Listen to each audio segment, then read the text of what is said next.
உலகத்தில் நடக்கிற யாவும் அல்லாஹுடைய முடிவுப்படி நடக்கிறது. மனிதர்களுடைய விருப்பப்படி நடப்பதில்லை. நாம் விரும்பக்கூடிய எல்லாமே நடப்பது கிடையாது. நாம் விரும்புகிற எல்லாமே நமக்கு நல்லதாக அமைந்து விடும் என்று சொல்வதற்கும் இல்லை. எத்தனையோ விஷயங்களை நாம் விரும்பலாம், நடப்பது அதற்கு மாற்றமாக இருக்கும். நாம் எதை விரும்புகிறோமோ அதை விட எது நடந்ததோ அது நமக்கு நல்லதாக இருக்கும். இதுதான் விதியின் மீதான நம்பிக்கையின் சாராம்சம். விதி மீதான நம்பிக்கை என்றால் என்ன? எல்லாமே ரப்புடைய நாட்டப்படி நடக்கிறது. அவன்தான் யுதப்பிருல் அம்ர், வானங்கள் பூமியில் உள்ள எல்லா விஷயங்களையும் அவன்தான் தீர்மானிக்கிறான், முடிவு செய்கிறான். வெளிப்படையிலே சில காரணிகள் இதனால் அதனால் என்று சொல்லிக்கொள்ளலாமே தவிர உண்மையிலுமே நடக்கிற எல்லாமே ரப்புடைய தீர்மானத்தின்படி நடக்கிறது. ذَلِكَ تَقْدِيرُ الْعَزِيزِ الْعَلِيمِ, யாவற்றையும் நன்கறிந்த எல்லோரையும் மிகைத்த ரப்புடைய ஏற்பாடு என்று அல்லாஹ் சொல்கிறான். ஒரு நாட்டில் ஏற்படுகின்ற ஆட்சி மாற்றங்களாக இருக்கட்டும், ஏற்கனவே இருக்கிற ஆட்சி தொடர்வதாக இருக்கட்டும், எல்லாமே ரப்புடைய நாட்டம்தான். இதுதான் விதி நமக்கு கற்றுத்தருகிற பாடம். நாம் எண்ணுவது போல் எல்லாமே நடக்காது. நம்ம என்ன ஆசைப்படுகிறோமோ, உலகத்தில் ஒவ்வொரு மனிதனுக்கும் விதவிதமான ஆசைகள். மனிதன் ஆசைப்படுவதெல்லாம் நடப்பதில்லை. அவன் ஆசைப்படக்கூடிய எல்லாமே அவனுக்கு நல்லதாக இருந்து விடப்போவதும் இல்லை. குர்ஆன் இதை பல இடங்களிலே இந்த உண்மையை சுட்டிக்காட்டும். சில வணக்கங்கள் கடமையான வணக்கங்கள் தான். அதை பற்றி அல்லாஹ் சொல்லுவான், அந்த வணக்கங்கள் கடமையான நேரத்திலே மக்களுக்கு கஷ்டமாக இருந்தது. அல்லாஹ் சொன்னான், ஃபஅஸா அன் தக்ரஹு ஷைஅன் அஸா அன் தக்ரஹு ஷைஅன் வஹுவ கைருல் லக்கும், நீங்கள் எதை வெறுக்கிறீர்களோ அதில் உங்களுக்கு நன்மை இருக்கலாம். ஒரு வசனத்திலே கணவன் மனைவிக்கு மத்தியிலே ஏற்படுகின்ற பிணக்குகள், சண்டை சச்சரவுகளை பற்றி அல்லாஹ் பேசுவான்.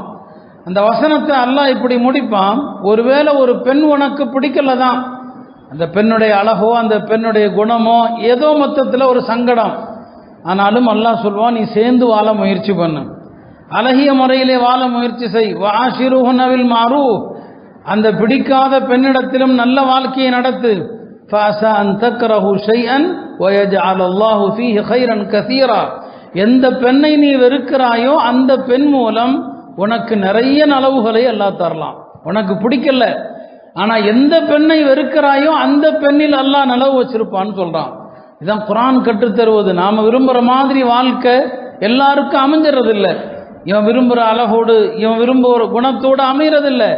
அமைந்ததை ஏற்றுக்கொள், அந்த பெண் மூலம் அல்லாஹ் உனக்கு நல்லதை வச்சிருப்பான். இப்படிதான் நமக்கு குர்ஆனும் ஹதீஸும் நமக்கு கற்றுத்தருகிற பாடம் அதுதான். உலகத்தில் நடப்பவைகளை பொருந்தி கொள்ளணும், எது நடந்ததோ அது நமக்கு நன்மையாக இருக்கும் என்று எதையுமே எதிர்மறையாக பார்க்காம நேர்மறையாக பார்ப்பது, இதுதான் நமக்கு கற்றுத்தருகிறது. வாழ்க்கையிலே வெற்றி தோல்வி எல்லாம் சகஜமானது. பெருமானாருடைய வாழ்க்கையிலும் தோல்வி நடந்துதான் இருக்கிறது. உஹதிலே பெருமானாருக்கும் தோல்வி ஏற்பட்டது. அல்லாஹ்வுடைய தூதர் இருக்கும் போதே தோல்வி ஏற்படுகிற போது நாம் விரும்பக்கூடியவைகளெல்லாம் நடக்க வேண்டும் என்று எப்படி எண்ண முடியும்? ஏனென்றால் சில நேரங்களிலே நிராசையின் வெளிப்பாடாக நாம் வெளிப்படுத்துகிற வார்த்தைகள் குஃப்ராக ஆயிரலாம், இறை மறுப்பாக ஆயிரலாம். பல நேரங்களில் அப்படி வெளிப்படுத்துகிற வார்த்தைகளை நாம் கேள்விப்படுகிறோம். எல்லாருடைய பிரார்த்தனைகள், எல்லாருடைய துவாக்கள் இவைகளெல்லாம் அர்த்தமற்றதாகிவிட்டதோ என்றெல்லாம் நாம் எண்ணலாம். அப்படி எண்ணுவதற்கு எதுவுமே கிடையாது.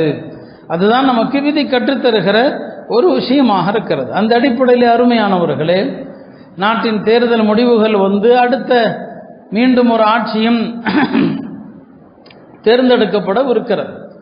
முஸ்லிம்கள் எல்லாம் விரும்பினோம், ஒன்றை நாம் விரும்பினோம், அதற்காக துஆவும் செய்தோம்.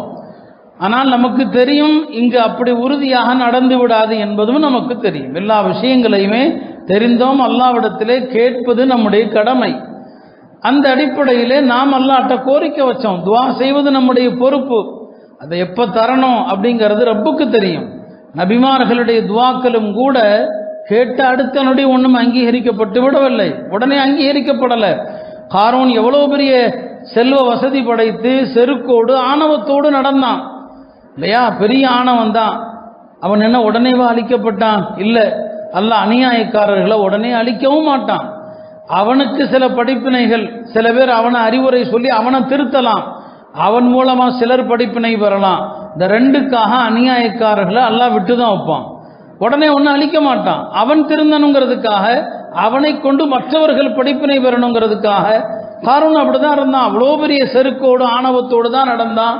அவனுடைய ஆணவத்துக்கு முற்றுப்புள்ளி வைக்க மூசா அலைஹிஸ்ஸலாம் துவா செஞ்சாங்க. உடனே ஒன்றும் நடக்கல. அவன் ஆணவத்தை விடலை, பெருமையோடு வந்தான். அவனுடைய அலங்காரத்தோடு படோடாபத்தோடு வருகிற போது அதை பார்த்த உலக ஆசை பிடித்தவர்கள் சொன்னாங்க, வாழ்ந்தா இப்படி வாழணுமேன்னு சொன்னாங்க. யா லைத்தலனா மிஸ்லமா ஊதிய காரூன், வாழ்ந்தா இவனை போல் வாழ வேண்டும் என்று சொன்னாங்க. ஆனால் நடந்தது என்ன? அல்லாஹ்வுடைய வேதனை அவனை பிடித்தது. ஃபகஸஃப்னா பி வபிதாரிஹில் அர்த். மூசா அலைஹிஸ்ஸலாமுடைய துஆ எப்போ நிறைவேற வேண்டும் என்று அல்லாஹ் நினைச்சானோ அப்போ அல்லாஹ் படிப்பினைக்குரிய தண்டனையை கொடுத்தான். அந்த தண்டனையை பார்த்தபோது உலக வாழ்க்கையை ஆசைப்பட்டவங்க சொன்னாங்க, நல்ல வேளை நாம தப்பிச்சோன்னு சொன்னாங்க.